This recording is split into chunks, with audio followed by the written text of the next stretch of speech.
functions provide a special variable called arguments within the function itself. This variable is an array-like variable. It looks like an array, but it is not an array.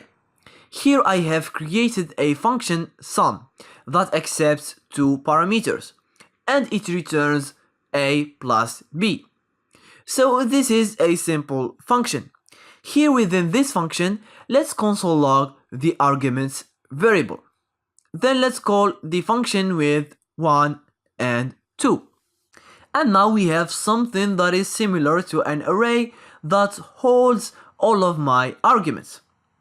So if I call it with another argument, 1, 2, 6, the argument variable has 1, 2, and 6.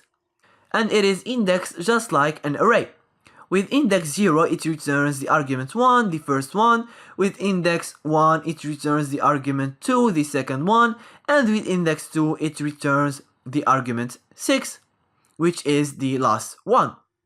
You can also use arguments.lint to find out how many arguments you have. So here it returns 3. Let's add new arguments, and it returns the number of arguments. Great. The argument variable looks like an array, but if you try to use on it array methods like filter or map or reduce, it will throw an error. That's because this argument variable is an array-like. You can access its items using an index. You can get its length, but you cannot use methods like filter or map on it. But if you want to loop through this argument variable, you can make use of loops, like the for loop. So let's do it. And let's console log each argument. And now we have each argument being displayed. Now what if I tell you create a function that can accept any number of arguments, and it returns the sum of these arguments? For example, if you give it 2 and 5 and 10, it will return 17. 2 plus 5 is equal to 7, then 7 plus 10 is equal to 17. If you give it 10 and 20, it should return 30.